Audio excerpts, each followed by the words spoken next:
What's up, everybody? In this video, I'd like to do a little bit of reminiscing on my usage of psychedelics in the past 6 years or so, and mainly how it seemed to have affected my self-image, my sense of self, my perception of self, not only capital S self, the greater Atman, the all-pervasive self, but moreover the ego, the phantom self, the false self, the lowercase s self.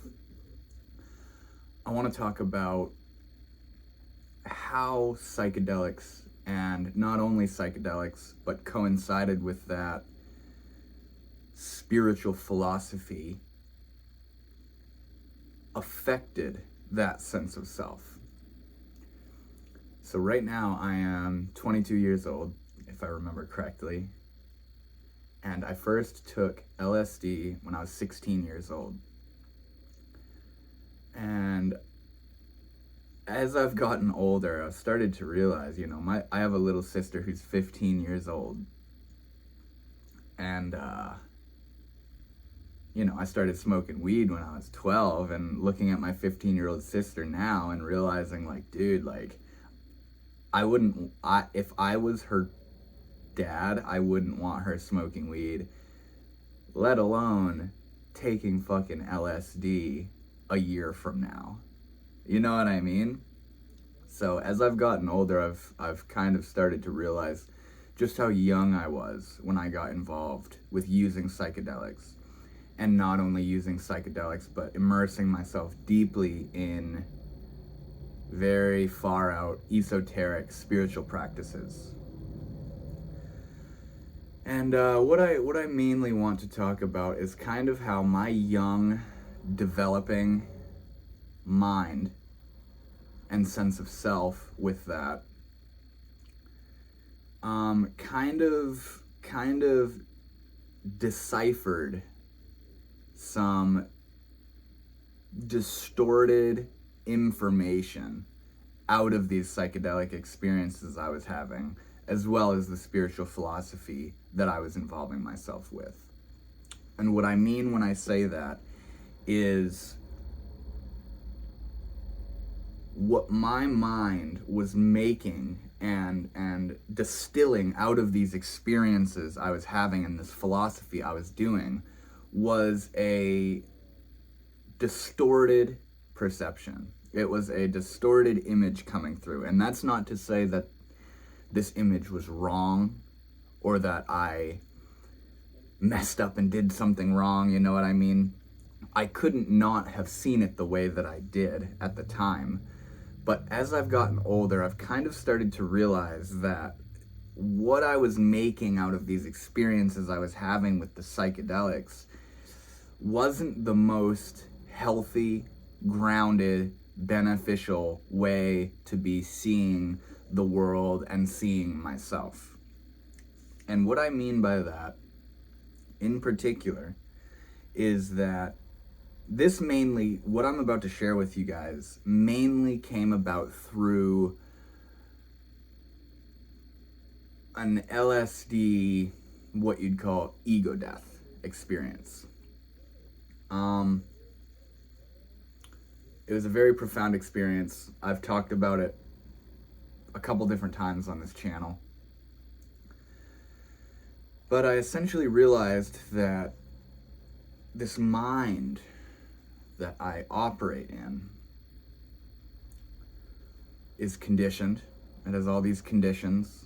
It's been taught, it's learned and taught. It's been taught and learned these different things. And there's all these thoughts of this is who I am, and this is my personality, and this is what I like, and this is what I don't like, and this is what I think life is, all these beliefs, this entire ego structure of what life is, who I am, why I'm here, what the point is, all that stuff. This LSD experience, basically, I I witnessed that ego superstructure from a suspended vantage point. I saw my mind. I saw the mind, because at this point it wasn't even my mind. There was no me. There was awareness itself, which is what you could say is the capital S self. That's me. Awareness itself, which is this phone, this video, the room around me, the room around you as you watch it, the sound of my voice. Awareness itself, the awareness of reality, is I. I am. And what I am is reality itself. And, you know, just to mention, like, you know, the question, who am I? It seems like over the years that question has kind of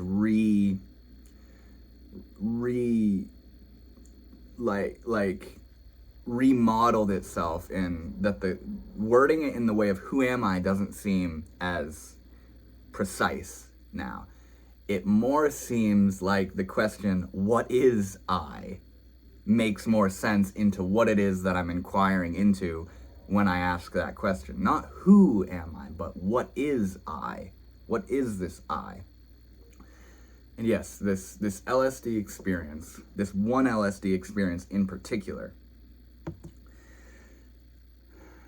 I saw the ego. I saw Devonness, which is my name if you didn't know. I saw how I think I'm Devon. You know, basically what happened was I had known about this ego death thing. I had done the research and all the studying on psychedelics, and I went into this LSD experience. And once I was tripping pretty hard, I said, okay, I'm tripping pretty hard right now. This is where I should have that ego death thing, right? You know, where I don't know who I am and all that stuff. So I put it to the test. I said, okay, who am I? You know, I said that in my own mind. Who am I? And my mind starts saying, I'm Devon. I'm a human. I'm on LSD. I'm with my brother. I'm X amount of years old. I said, yeah, I know all that, but those are just words. Those are just thoughts. Who am I? Who is this I that I am? And my mind starts repeating itself. I'm Devon, I'm this, I'm that, this is who I am, I'm a human, you know? Starts just giving me all this contents, all these thoughts. I said, those are just thoughts. Who is this I that these thoughts are occurring to?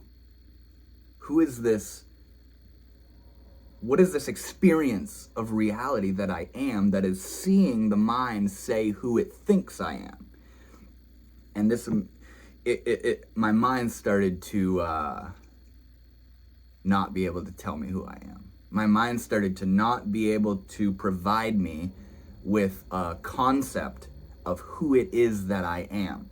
I didn't forget all the concepts. I knew I was on LSD. I knew my name's Devon. I knew I'm this many years old. I knew I'm a human. I knew I'm hanging out with my brother. I knew where I was. I knew my parents. I knew it all. But my identification with that was cut. My identification with that was severed. And it was like in a single heartbeat, I had recognized that I am behind that as well. I am not merely these thoughts. I am awareness itself. And inside of awareness is this mind that brings forth all this information of who it is and who this awareness belongs to, and thoughts of being this body, and thoughts of this being my life. This is my name, this is my body, this is my personality, this is where I live, all that stuff, the egoic superstructure, as I called it. I saw that, and where I was seeing it from was paradoxical, because it was so alien to be suddenly awareness itself with no thought that can tell me what it is. There's no thought that I can have that tells me what I am. There's nothing I can say or do that tells me and describes and discerns this awareness that I am. So not only was it alienating in that sense, but at the very same time, it was fundamentally real. It's who I am, is awareness itself. It's who I've always been. It's who I always will be. I have never not been it. But I was so alienated and dissociated from that awareness, from myself. I was so lost within the thoughts and the concepts that I had completely lost experiential recognition of the awareness that I am. And this is where I started to learn that who I am and who you are doesn't proclaim itself to be. It is itself and doesn't need to say a thing about it. Who we are doesn't need to say, I am. When you use a mantra like I am, it's to tune you into the point in yourself that is. Because we're lost in the mind, and the mind is just this to that, to this to that, all over the place, and we lose sight of the I amness. So saying I am in the mind is to tune you back into that place where you are. I started to realize I am. I always have been. I never will not be. And with realizing that, which was beautiful, it was a whole range of emotions. It was beautiful, it was scary, it was maddening, it was depressing, it was profound, it was breathtaking, it was everything. It was a very, very, very profound experience.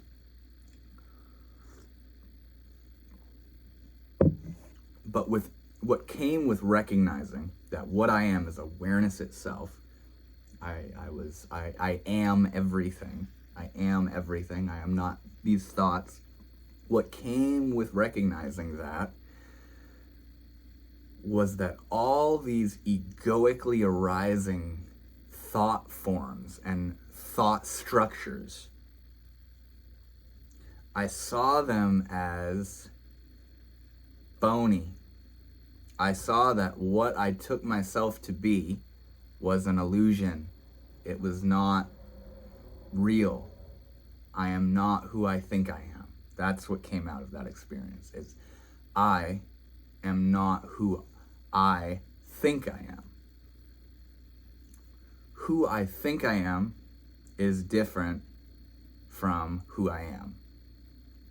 And this was profound to see into. Very profound. It's something I'm still digesting and integrating to this very moment. But at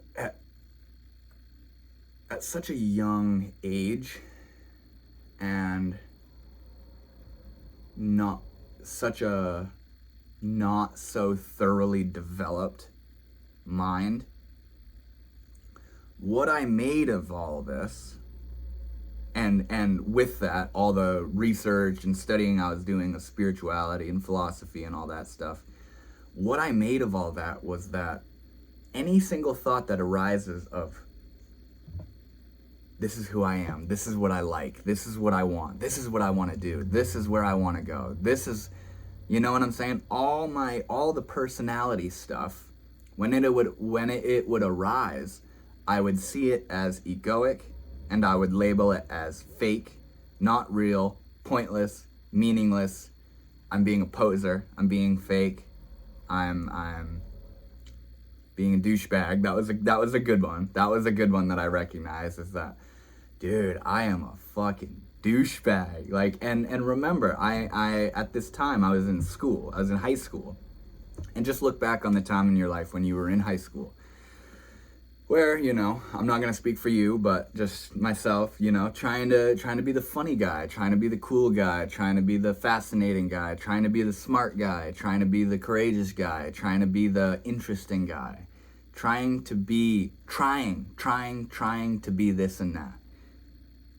I want to be looked at as the funny one, the cool one, the attractive one, the interesting one, you know, trying to be somebody. And all the cliques and all the ego stuff, all that. And the arrogance of, you know, you say something to someone and then they discredit what you say or disagree with you and you feel all uptight about it and no, I'm right, you know what I mean? I suddenly saw all this ego shit within me. And also, you know, like, you see it around, like, my prayer flags and my statues and all my spiritual stuff. I'm looking at all that after this LSD experience, and I'm like, dude, I am a fucking douchebag. Like, I am a poser, a wannabe. I don't know who I am. I'm just trying to be this person. And I think that by having all these tapestries and incense and crystals and statues and shit, that I'm Mr. Spiritual.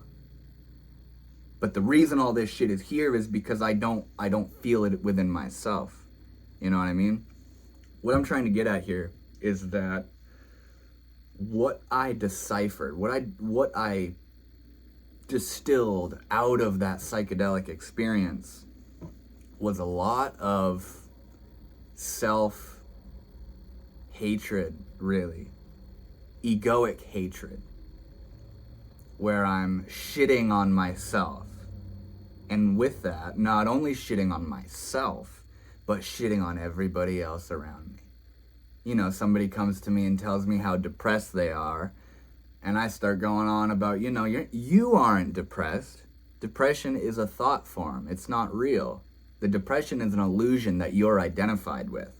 You're not really depressed, and if you just let go of it, you'd see that, you know? That was it was very cutthroat, very dry, very rigid, very sharp. Not a lot of compassion. And not only did I do that to other people, but I was doing it to myself. What I took out of that psychedelic experience is that I'm a fake, phony poser that's trying to be somebody because it doesn't know who it is. And anytime something arose that was like, you know, like I want to post like a selfie of myself on Instagram or something, I'm like, nah, dude, that's so like arrogant, like that's so egoic. I'm wanting people to see what I look like and stuff. And you know, there is roots and threads of wisdom in that, but if you want to post a picture of yourself, just post a fucking picture of yourself. You don't gotta go into this whole mind trip of how you're a douchebag because you want to post a picture of yourself or something, or you look at yourself in the mirror and you're like, you just begin to see that you're good looking, you know, and then you're like, oh, that's such a douchebag thing to say. That's so arrogant, you know. That's so egoic. I just started really shitting on myself and shitting on everybody else. And I thought I had some sort of righteous philosophical advantage because I had my mind shattered by this LSD experience, and I thought I was a wise guy, and I thought I knew the way, and I thought I was better than everybody else, and I thought I saw how into things really were, you know what I mean?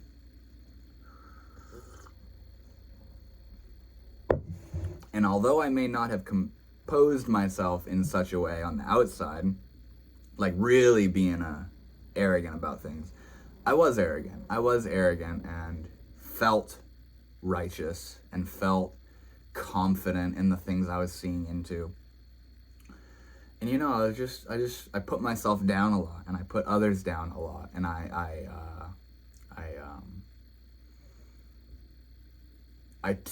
I dismantled the legitimacy of what others were saying and what others were going through.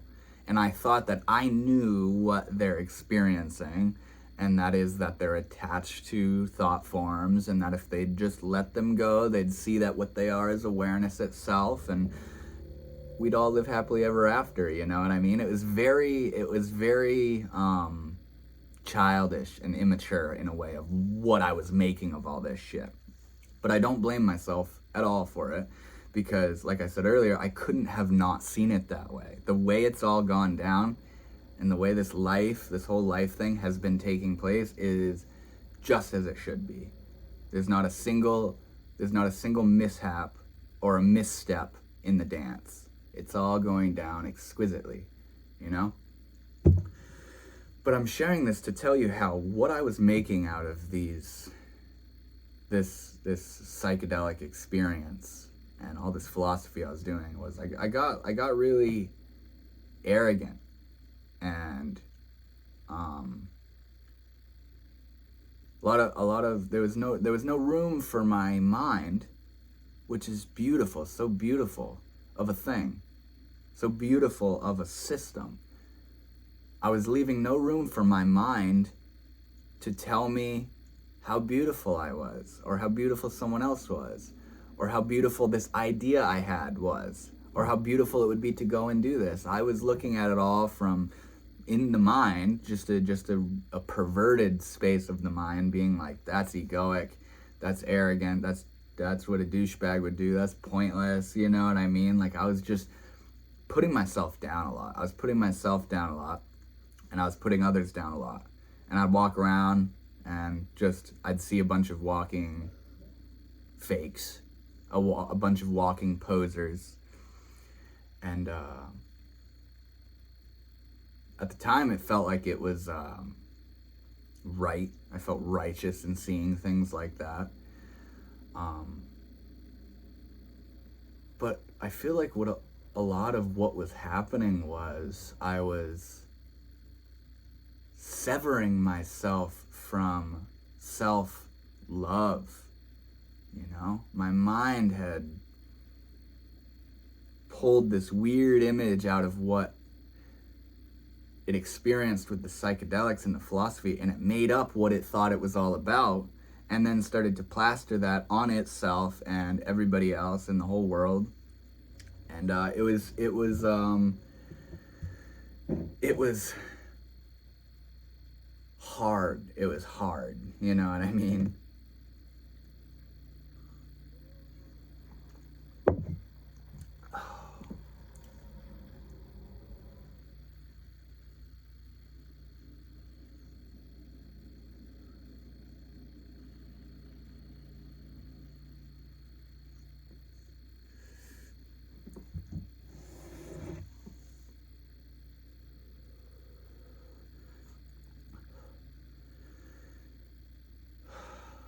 And I want to mention, what I'm sharing with you is not what the psychedelics taught me.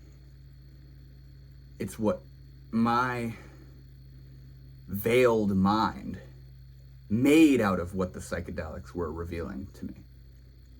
It's what my young, adolescent, immature, undeveloped mind made out of everything I was seeing. It's not like I saw direct truth, and the direct truth was that I'm a douchebag and a poser and a phony and a fake, and everybody else is too, and we're all believing in an illusion and all that stuff. That was all my mind trying to get a grip on what self is, and what life is, and what ego is, and what love is, and what desire is, why I'm desiring all these things, you know what I mean? And really trying to get a grip on all that shit, because I'm so young, and you know, some of us go our whole lives without even looking into this shit.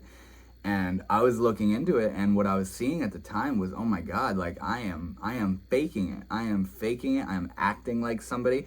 And hear that statement. I am acting like somebody. I am trying to be somebody. There is an I that is present for all this.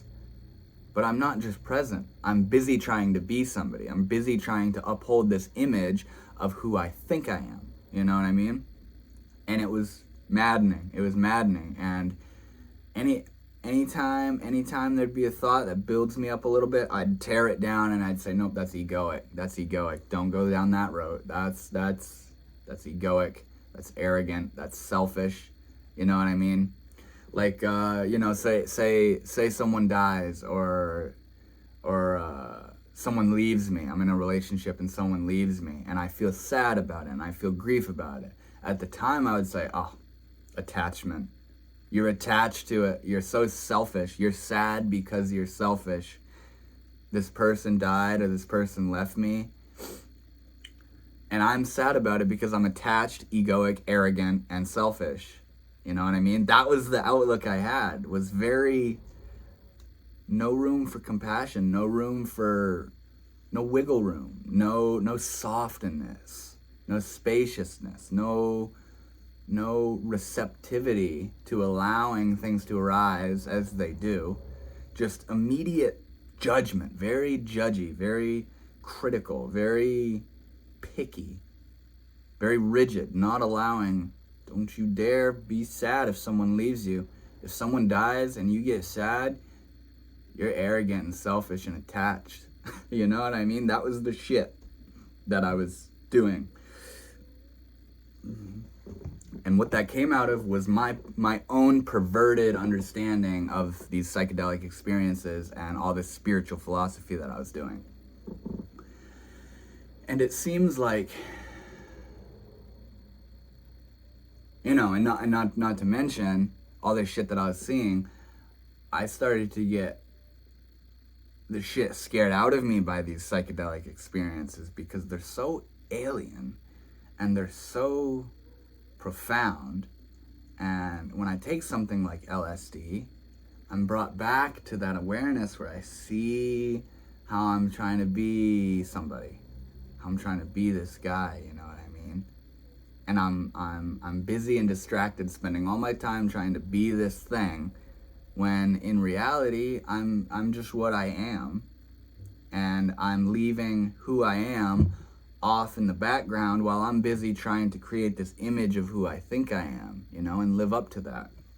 And it started to scare the shit out of me, and I started to pull back a little bit and like, whoa, like that's pretty crazy, man, you know what I mean? But it's felt like over the years it's been about developing a lot more patience and presence and compassion for what arises. Where if someone comes to me and says how they're having a hard time or they're depressed or whatever it is, rather than going, oh my God, you're lost in an illusion, bro, just wake up, you know? Just see yourself. Rather than doing that, being a little bit more patient, a little bit more present, a little bit more compassionate and understanding of what others are going through, you know what I mean? And trying to hear where they're coming from. It seems like it's been a lot more focused on just relaxing a little bit and giving some space for the ego mind to do its little thing, you know what I mean? You don't have to believe what the ego says, but it's definitely something to consider. You know what I mean? You don't have to, when your mind creates something, you don't have to believe it, but consider it. Your mind just, that was just an arousal of a thought based on something or other, some sort of conditioning or whatever it may be. And it came up for a reason, and it's something to consider. But you don't have to believe it, you know what I mean? And yeah, it's just felt like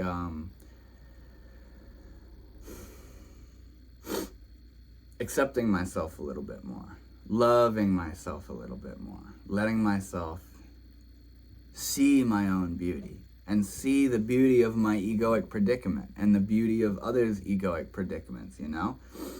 And when I desire something and I chase after it, you know, and I try to get that thing I desire, and then I don't get it, and it's like, oh fuck, you know what I mean? It's like, well, yeah, that's part of the game. That's part of the game. Is these desires arise, I'm gonna chase after something, I'm gonna try to get what I desire, and I'm either gonna get it or not, and life carries on. You know what I mean? And just being more spacious. I really don't know how to articulate this aside from just being more understanding of my own mind and the situations and the predicaments that other people are involved with.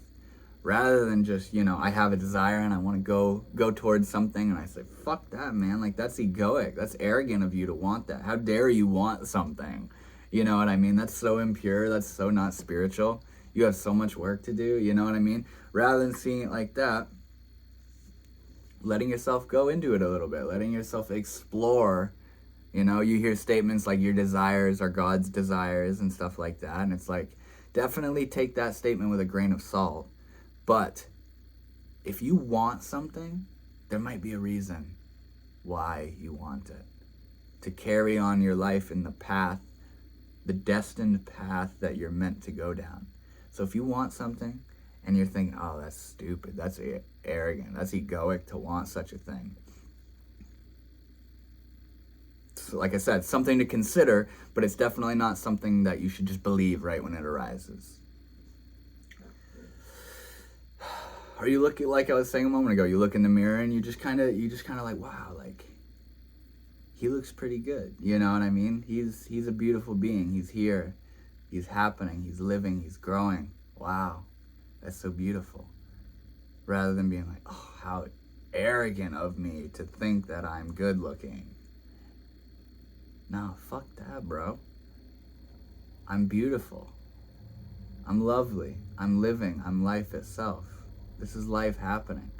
Imagine looking in the mirror and hating on it. Hating on what you see. Hating on the representation of spirit and life,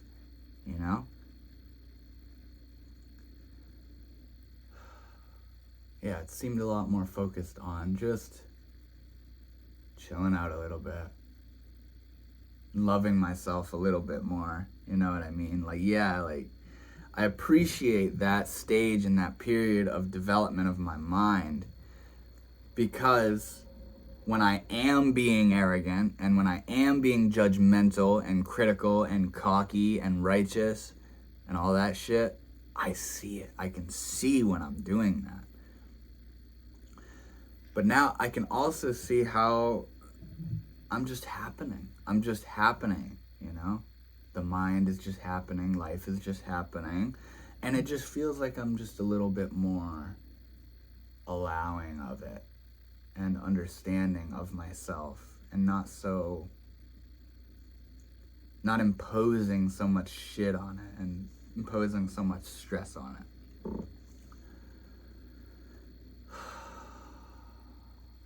Because, yeah, we're definitely very egoic people. I don't want to dismiss that and say, no, keep being egoic, because we're definitely egoic people. But to get in an egoic trap of egoically criticizing your ego for being egoic, that's not going to do anything, you know what I mean? That's just going to create even more of a snare, and you're just going to find yourself in this state of paralysis, of karmic paralysis, of not knowing what to do in life, because every little movement of the mind is what you think is arrogant and pointless, you know what I mean? So just be careful,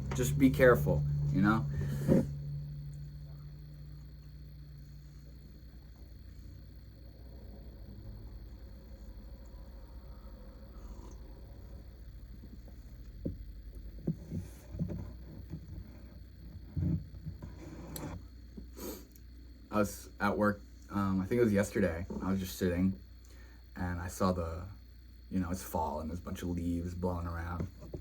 And the leaves are blowing all around, all in this beautiful pattern. And I suddenly realized the leaves blowing around reveals the patterns of the wind. The leaves blowing around shows you the rhythm and the pattern of what the wind is doing. The wind otherwise is formless and you can't see what it's doing, but the leaves being there reveals what the wind is doing, and the pattern and the cyclones and the ways in which the wind is moving.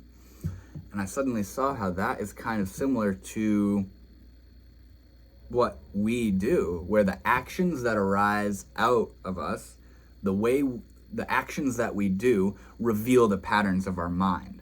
The actions that we do are like the leaves blowing around. And the reason the leaves are blowing around, the reason that we do the actions that we do are because of the patterns of the wind of the mind. The mind isn't, it's there, but it isn't there. In the same way of the wind. You can't, it's not tangible. You can't get it. You can't get the wind, but it is. The mind is very much so like that, where it's not there, but it's there. You know what I mean? It's like it's on a different plane. It's a different frequency. And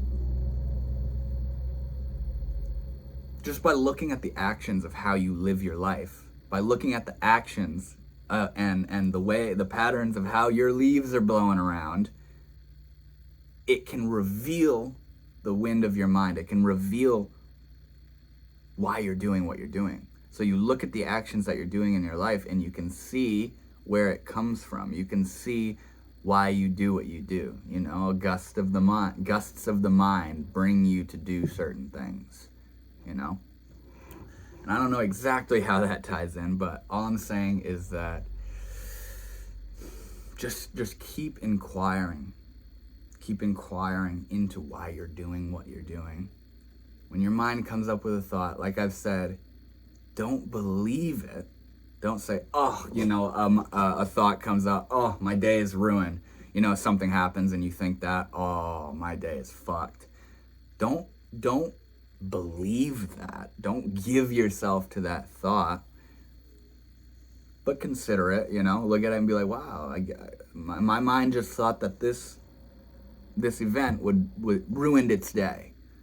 My mind just thought that by this happening, it's no longer going to have a good day. I wonder why it would say such a thing. And you know, when you look at what the mind is saying, when you sit back and listen to what the mind is saying, it's pretty crazy. And there's a lot of negative feedback. There's a lot of negative self-talk and negative and nihilistic talk towards others and yourself and the world and life and all of it. In every little moment, you know. Sometimes, like the other day I was driving home from work and suddenly I just felt weird. I felt a feeling. You know how like if you think of something, like you remember something and it makes you feel like nostalgia or sadness or anger or whatever it was? Suddenly I felt one of those reactive emotions. I don't know if it was like sadness or anger or confusion or what it was, but I felt a certain way and I thought, what thought did I just have that made me feel that? Because I had already forgotten. And I remembered the thought and I said, oh, that's what made me just feel like this. That thought just reminded me and made me feel like this. You know what I'm saying? And what I saw in doing that was how easy it is to just be at the whim of the mind. If you're not attentive and careful and listening to what your mind is saying, the mind is going to come up with a thought, and because of conditioning, your body is going to respond a certain way. You're going to feel a certain way, and then you won't know why you feel the way you do. But the way you feel the reason you feel the way you do is very apparent when you see what the mind is doing. You think a thought, you feel a certain way. You know what I mean? And it's vice versa. You feel a certain way and you can think a certain thought because of it. And it's just so important. This shit is so subtle, and it's so important to pay attention to the mind and to the body, because they're co-creating together. They're together. They're operating together. They're cooperating together. You know? And it's very important to learn how to witness the mind and the body. And yeah, back when I was being really rough on myself and others with all this spiritual ego stuff, I wasn't seeing how I'm reacting to all this information that was coming that I twisted, you know. I was just reacting to it. And there was no spaciousness to see why I'm responding the way I am. A thought comes up and I go, oh, I'm arrogant. Why do I think that's an arrogant thought? You know what I'm saying? I was just very rough on myself. I was very rigid and tight and judgmental of every little thing. And yeah, it feels like over time I've just been allowing a little more, because even if you're aware that you're being arrogant and egoic, you're gonna keep being arrogant and egoic. You know, it's a habit energy that's gonna keep arising. The ego is gonna be with us for the whole ride. You know what I'm saying? It's not like you kill your ego and you're done. You know what I mean? Maybe, I don't know. But for me, it seemed like it just kind of it's always there. You know, arrogance, greed, lust, anger, you know, just seeing the shit arising. And rather than getting all uptight, oh my God, I'm not fucking spiritual enough. Oh my God, you're being so not spiritual right now. You know, somebody comes with a problem. Wow, you got so much work to do, bro. You're so lost in an illusion right now. Rather than getting all festered up in that shit, just breathing and just letting what arises arise, considering it, questioning it, inquiring into it, listening to myself, giving space for myself, and just learning how to love me loving me, learning how to just let myself be what I am. And sure, there's work to do, but the work's gonna happen. You know what I mean? I'm gonna do what I do, you know? And just learning to chill out a little bit, learning to take it a little bit more easy, calm down, love myself, and love others as well, and understand where others are coming from, you know? Let them be what they are, hear them out, and if they want some sort of advice, let them know what I think, and not just not being weird. Not being all uptight and rigid and righteous, you know. But yeah, I just wanted to share that with you guys. What my young, growing, developing mind made of these profound psychedelic experiences I was having. What I took from it, and how it affected my own self-talk and dialogue, inner dialogue, and how I treated others and all that. It's important stuff to consider. But yeah, I just wanted to share that with you guys. Thank you so much for watching. If you have any questions, let me know. I hope you enjoyed. I hope you could relate. And yeah, I'll see you guys later. Thank you.